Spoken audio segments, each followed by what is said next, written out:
कर नैनो दीदार महल में प्यारा है पे कुछ भाइयों की रिक्वेस्ट आई थी कि इस पे एक सत्संग जरूर किया जाए।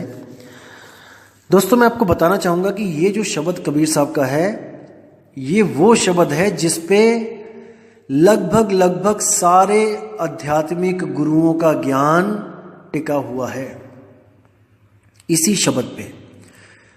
दूसरे शब्दों में कहूँगा, जितनी भी दुकानें चल रही हैं संतों की, इसी शब्द के सहारे चल रही हैं।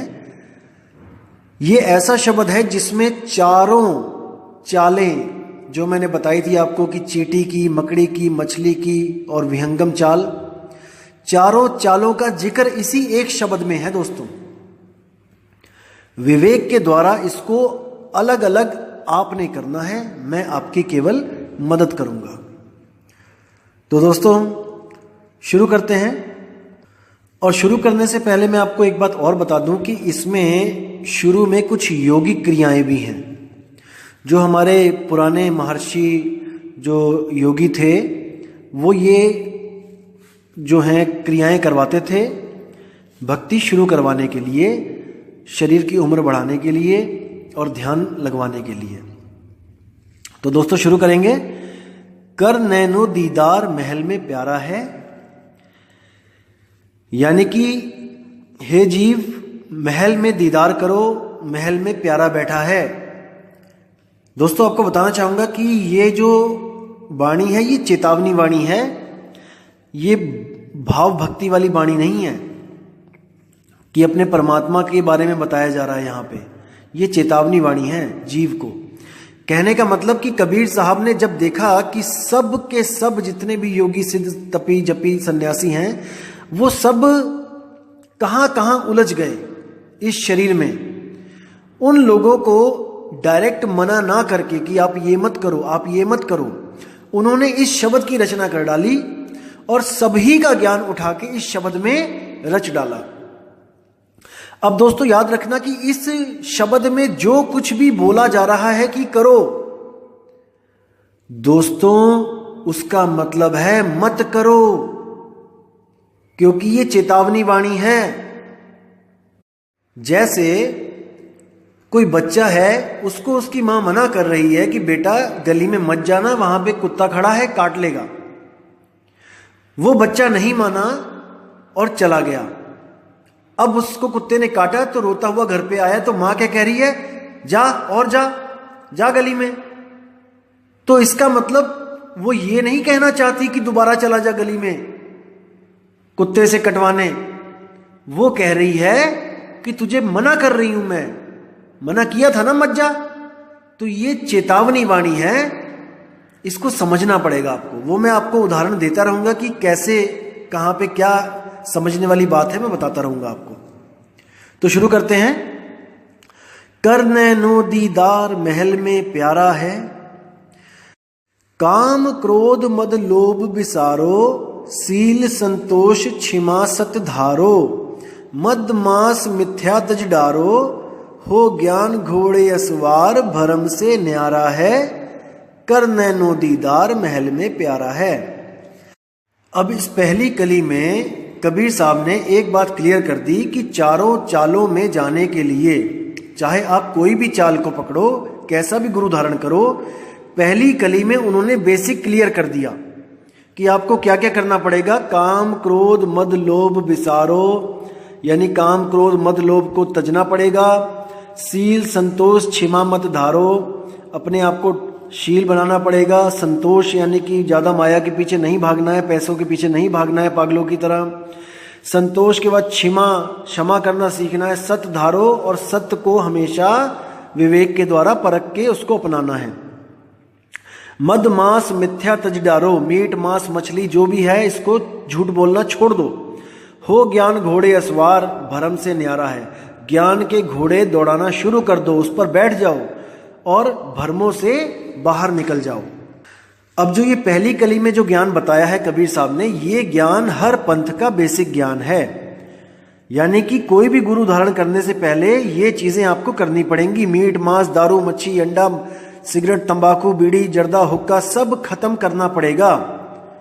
भक्ति इसके बाद स्टार्ट होगी। और जो लोग ये नहीं छोड़ पाए और कहीं से नाम ले लिया, गुरु से झूठ बोल के, गुरु से नाम लेने के बाद भी इसमें से अगर कुछ अंडा मीट मांस कुछ खा रहे हैं, तो उसकी भक्ति कभी पूर्ण नहीं हो सकती। पूर्ण तो छोड़ो, उसकी भक्ति शुरू नहीं हो सकती, बिल्कुल भी नहीं। ये तो आपको तजना ही पड़ेगा। तो दोस्तों, अब जो दूसरी कली है उसमें क्या बताया गया है, इसमें योगियों का ज्ञान आता है। कहते हैं, धोती नेति वस्ती पाओ, आसन पदम जुगत से लाओ, कुंभक कर रेचक करवाओ, पहले मूल सुधार कारज हो सारा है। यानी कि इसमें बताया गया है कि सबसे पहले क्या करवाना है। जो योगी हैं वो क्या करवाते हैं, धोती नेति वस्ती करवाते हैं, आसन लगवाते हैं। ये जल क्रियाएं होती हैं।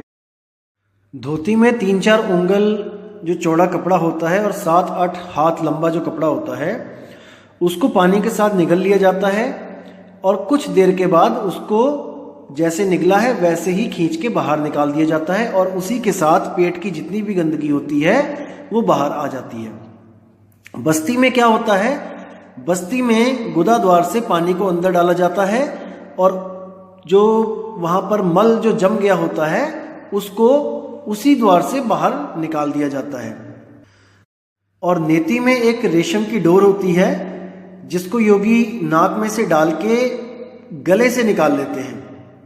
पहले एक नाक के सुराख में डाला, गले से निकाला, फिर उसको खींच के आगे पीछे करके जो जितनी बलगम होती है, जितनी भी गंदगी होती है उसको बाहर कर लेते हैं। फिर वही क्रिया दूसरी नाक से करते हैं। तो ये धोती नेति इसी योग क्रिया का एक अंग है। अब रेचक, पूरक और कुंभक क्या होता है, इसको समझेंगे। पूरक का अर्थ होता है श्वास लेना। जैसे ही हम श्वास लेते हैं अंदर को, वो पूरक कहलाता है। और रेचक का मतलब होता है श्वास छोड़ना। हम लोग जन्म से लेकर मृत्यु तक पूरक और रेचक ही करते रहते हैं। यानी कि श्वास लेते हैं, श्वास छोड़ते हैं, श्वास लेते हैं, श्वास छोड़ते हैं। और श्वास लेने और श्वास छोड़ने के बीच में जो एक गैप होता है, जहां पे हम ना श्वास ले रहे हैं और ना छोड़ रहे हैं, जिसको ठहराव कहते हैं। जब हम ठहरते हैं श्वास लेने के बाद, छोड़ने के बीच में, उसको कहते हैं कुंभक। और इसका अभ्यास कैसे किया जाता है, जैसे आप श्वास छोड़ें तो आप ऐसे छोड़ें कि छोड़ते ही जाएं, छोड़ते ही जाएं, छोड़ते ही जाएं, जब तक सारी सांस खाली ना हो जाए। छोड़ते रहें। जब आप छोड़ देंगे तो वहां पर आप रुक जाइए, श्वास मत लीजिए, थोड़ी देर रुकिए। और जब लगे कि अब नहीं रुक पा रहा हूं, तब श्वास ऐसे लीजिए कि पूरा अंदर तक भर लीजिए, लगातार एक ही बार में। जब आप और सांस ना ले पाओ वहां तक इसको पूरा भर लो और फिर एक गैप दो, श्वास मत छोड़ो। और जब लगे कि अब श्वास छोड़नी ही पड़ेगी, तब फिर ऐसे श्वास छोड़ो कि लगातार छोड़ते ही चले जाओ। तो ऐसे ही ये क्रिया करते जाओगे तो रेचक, कुंभक, पूरक में आप माहिर होते जाओगे। आपका शरीर स्वस्थ होता जाएगा, आपकी आयु लंबी होती जाएगी और आपके अंदर जितने भी वायु के विकार हैं वो सब के सब इसके द्वारा ठीक हो जाएंगे। तो ये हो गया योगियों का योग। अब कुछ गुरु ऐसे भी हैं जो इसको बताएंगे भी नहीं आपको। जब ये वचन पढ़ेंगे, कर नैनो दीदार महल में प्यारा है, इस लाइन को जल्दी जल्दी बोल के इसका अर्थ भी नहीं करेंगे, क्योंकि जनता ये ना पूछ ले कि गुरुजी आपने पहली पौड़ी तो छोड़ ही दी, आपने ये सब तो हमें कराया ही नहीं, आप सीधे दूसरी पौड़ी पे कैसे चढ़ गए। जैसे कई पंथ सीधे त्रिकुटी से चढ़ना शुरू करते हैं तो उनपे तो ऑब्जेक्शन उठा देते हैं ये ऐसे गुरु कि भाई नीचे से क्यों नहीं स्टार्ट कर रहे हो, ये पौड़ियां क्यों छोड़ दी। अपनी बार में इस पौड़ी को छोड़ देते हैं क्योंकि कोई पूछने वाला नहीं है। इनको संगत थोड़ी नहीं पूछेगी गुरु से। ये तो क्रॉस क्वेश्चनिंग हम जैसे लोग करेंगे कि भाई जब करना है तो पूरा करो, वरना जहां मर्जी से शुरू कर दो। तो इसको समझना है, विवेक के द्वारा इनकी चालाकी को पकड़ना है दोस्तों। अब आगे क्या कहते हैं, मूल कंवल दल चतुर बखानो, कलिंग जाप लाल रंग मानो, देव गणेश तह रूपा थानो, रिद सिद्ध चवर ढुलारा है। कि सबसे नीचे जो मूल कमल है वहां पर एक ऐसा कमल है जिसके 4 पंख हैं, 4 पंखुड़ियां हैं जिसकी, और वहां पे लाल रंग निशानी है वहां की, कि आपको लाल रंग महसूस होगा वहां पे। और वहां पर देव गणेश वहां पे बैठा है और वो रोपा थानो यानी कि सुरती को आगे नहीं जाने दे रहा है। रिद्ध सिद्ध चमर दुलारा है, अगर वहां तक कोई सुरती पहुंचती भी है तो उसको रिद्धियों सिद्धियों के जाल में ये फंसा देता है ताकि ये और ऊपर ना जा पाए, यहीं से भ्रमित होके फिर वापस नीचे गिर जाए। उसके आगे क्या बोला है, स्वाद चक्र षटदल विस्तारो, ब्रह्मा सावित्री रूप निहारो, उलट नागिनी का सिर मारो, तहां शब्द ओंकारा है। आगे जो स्वाद चक्र है वहां पर 6 कमल दल जो वहां पर है उसमें ब्रह्मा और सावित्री के रूप को निहारो। वहां पे जो शक्ति है वो ब्रह्मा और सावित्री के रूप में काम कर रही है।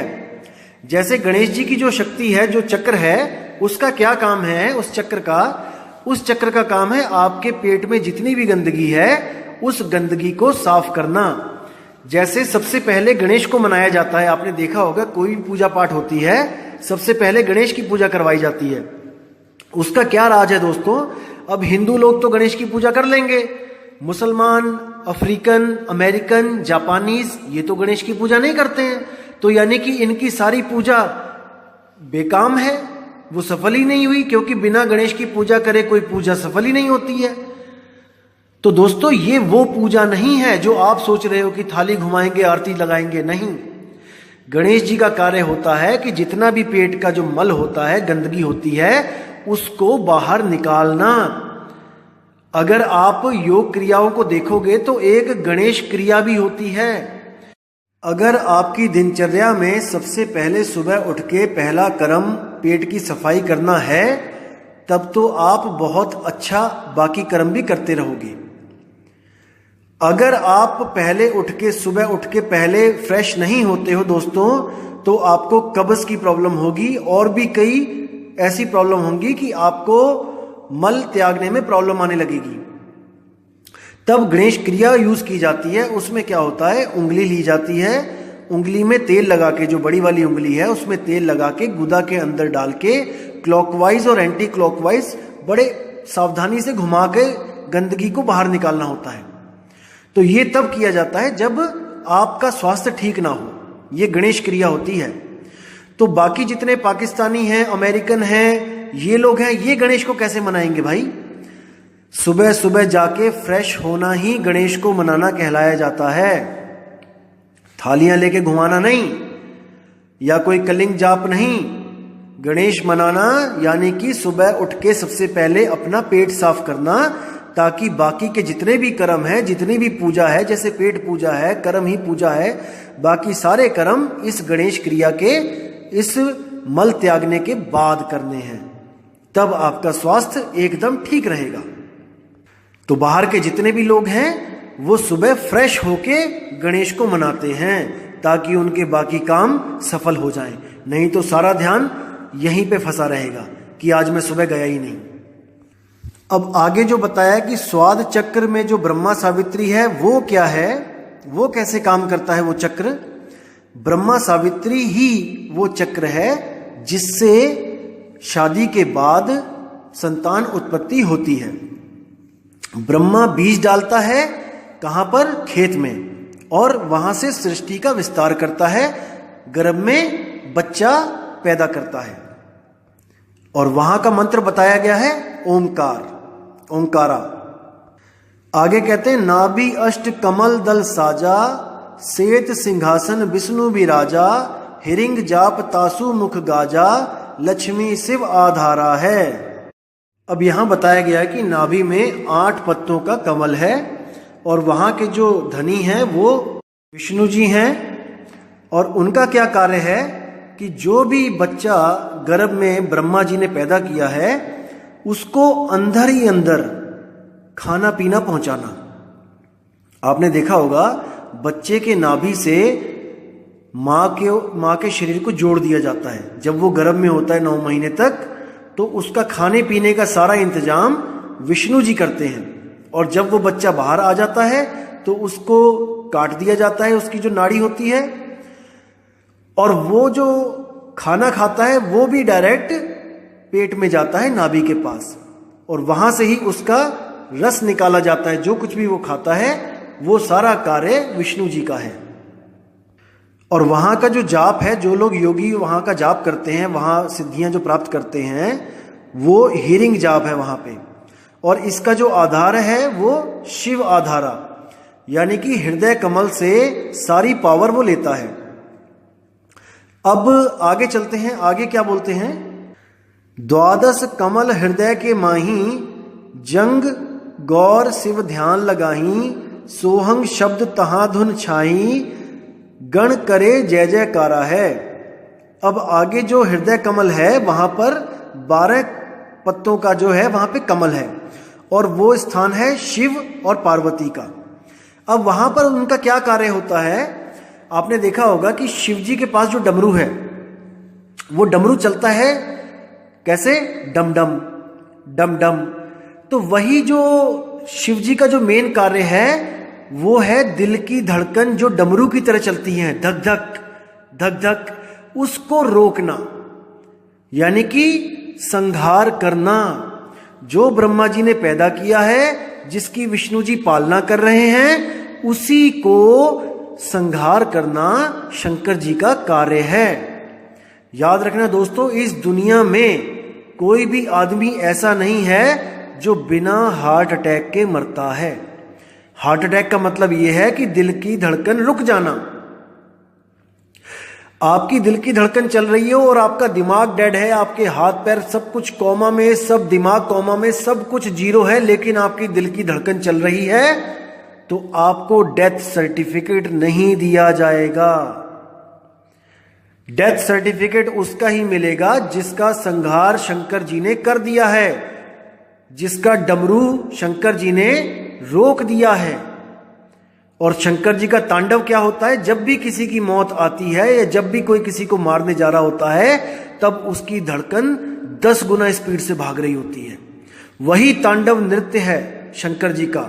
जब ये तांडव नृत्य होने लग जाए तो समझ जाओ कि या तो यहां वाला मरेगा या सामने वाला।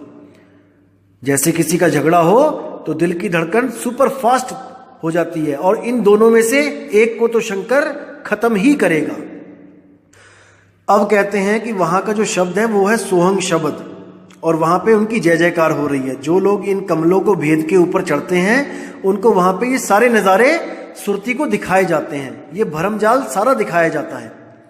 आगे क्या कहते हैं? षोडश दल कंवल कंठ के माही, तेहि मद बसे अविद्या बाई, हरिहर ब्रह्मा चवर ढुराई, जहां शारिंग नाम उचारा है।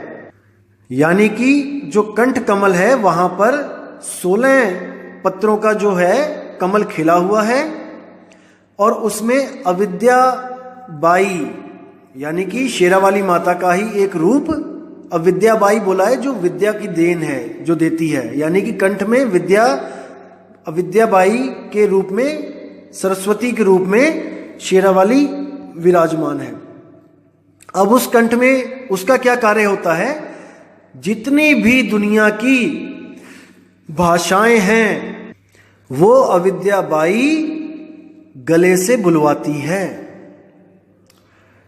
वो सारी भाषाएं बुलवाती है। और क्या बुलवाती है? वो क्या होता है? वो हुक्म होता है किसका? मन का। क्योंकि दोस्तों, मन खुद नहीं बोल सकता कि उसे क्या चाहिए। जैसे आप बैठे हुए हो और आपके दोस्त भी बैठे हैं, अब आपका मन कर रहा है कि सिगरेट पीना है, तो अगर आप मन में सोचोगे अकेला केवल कि चलो सिगरेट पीने चलते हैं, तो वो आपके दोस्तों को सुनाई नहीं देगा, क्योंकि मन बोल नहीं सकता। इसलिए इस मन ने अपनी बीवी को ये ड्यूटी दे रखी है कि जो कुछ भी मैं सोचता हूं उसको कंठ के द्वारा बोल के इस दुनिया को बताओ कि मेरा क्या हुक्म है। तो अविद्या बाई का ये जो काम है कि जितनी भी उसके पति की जो हुक्म है, जो उसके पति की जो चाह है, वो सामने सबको बताना। तो ये इसका काम है, और यही हुक्म देती है ब्रह्मा विष्णु महेश को कि सृष्टि करो, पैदा करो। ब्रह्मा जी को हुक्म देती है कि बीज डालो, विष्णु जी को हुक्म देती है कि जो ब्रह्मा जी पैदा कर रहे हैं जीव, उनको आप भोजन पानी दो, और शंकर जी को आदेश देती है कि आप समय आने पे उनका संहार कर दो। इसी के द्वारा सारी सृष्टि इन्हीं 3 गुणों के द्वारा पैदा, पलती और खत्म होती रहती है। और वहां का जो साधु वहां पहुंचते हैं, वहां का जो मंत्र है वो श्रृंग है। अब आगे कहते हैं, तापर कंज कमल है भाई, बग भौरा दुई रूप लखाई, निज मन करत तहां ठकुराई, सो नैनन पिछवाड़ा है। अब यहां पे कह रहे हैं कि आगे एक कमल जो है वहां पे खजाना छुपा हुआ है। जैसे कंज मैंने होता है खजाना, तापर कंज कमल है भाई, ऐसा कमल है वहां पे कि खजाना छुपा हुआ है उसमें। बग भौरा दुई रूप लखाई, बग होता है बगुला, भौरा होता है जो काले रंग का भौरा होता है, यानी वहां पे काला और सफेद दोनों तरह का आपको प्रकाश दिखेगा। जैसे अभी आप आंख बंद करोगे तो काला दिख रहा है, लेकिन जब आप इस योग को करते करते वहां पहुंचोगे तो वही काला जो है वो प्रकाश में चेंज हो जाएगा, वहां पे प्रकाश ही प्रकाश हो जाएगा, वहां पे ज्योत जग जाएगी। तो कहते हैं वो ज्योत क्या है? वो परमात्मा नहीं है भाई। निज मन करत तहां ठकुराई, वो मन है। जैसे नानक साहब कहते हैं, मन तू ज्योत स्वरूप है। तो उस ज्योत को जितने भी संत हैं वो सब परमात्मा मान के वहीं रुक गए। उसी को परमात्मा मान के उन्होंने सोचा कि हमें तो सब कुछ मिल गया। अब आगे क्या कहते हैं कि निज मन करत तहां ठकुराई, सो नैनन पिछवाड़ा है। आंखों के पीछे जो लोग कहते हैं कि एक दिया जल रहा है और वो परमात्मा है, दोस्तों वो असल में मन को परमात्मा मान के बैठ गए हैं। यही दुविधा है कि कबीर साहब के ज्ञान को कोई समझ नहीं पा रहा है। कबीर साहब कहते हैं, आंख न मूंदो कान न रूंदो, तनिक कष्ट मत धारो, खुले नयन पहचानो हंस हंस, सुंदर रूप निहारो। कबीर साहब ने कभी इस रास्ते में जाने के लिए बोला ही नहीं। वो कहते हैं आंख बंद करनी ही नहीं है। ध्यान तो बहुत दूर की बात है, उस ज्योत में कोई ध्यान लगाना है या उस ज्योत के दर्शन करने हैं, बहुत दूर की बात है वो तो। और कान भी बंद नहीं करने हैं। कोई कहे कि कान बंद करके धुन सुननी है, वो भी नहीं। कितने ही पंथ इंडिया में कान बंद करके अंदर की जो 5 तत्वों की धुनें हैं, उन 5 तत्वों की धुनों में ही उलझा देते हैं। इसी को योगी भ्रमरी प्राणायाम भी कहते हैं। आप किसी योगी से पूछ भी सकते हैं इसके बारे में, वो आपको उचित जानकारी दे देगा। लेकिन ये सब कबीर साहब के मार्ग में बिल्कुल निषेध है, ऐसा कुछ नहीं करना होता है। अब आगे क्या बोलते हैं, कंवलन भेद किया निर्वारा, यह सब रचना पिंड मंझारा, सतसंग कर सतगुरु सिरधारा, वह सत्य नाम उच्चारा है। अब कह रहे हैं कि मैंने जो इतने कमल बताए आपको यहाँ पे, ये सबका मैंने जो भेद खोला है, ये सब पिंड की रचना है। और यहां तक जो भक्ति करते हैं वो चींटी की चाल के द्वारा भक्ति की जाती है। चींटी की चाल के द्वारा यहां तक ही पहुंचा जा सकता है। इस चाल के जो भगत होते हैं, जो इस चाल से भक्ति करते हैं, चींटी की चाल से, वो स्वयं को भी साकार मानते हैं। और जैसे इन चक्रों पे शंकर, पार्वती और गणेश इन सबको साकार मानकर चढ़ाई करते हैं, तो ये परमात्मा को भी साकार रूप में ही मानते हैं। लेकिन इनको इतना तगड़ा भ्रम जो मन देता है, भुलावा देता है, ये समझ ही नहीं पाते कि इनके साथ क्या हो रहा है। दोस्तों काफ़ी लंबा है ये शब्द और काफ़ी टाइम हो जाएगा इसको बनाने में, काफ़ी लंबा हो जाएगा ये। तो मैं इसको 3 पार्ट में बनाऊंगा और मैं जल्दी ही पोस्ट करूंगा।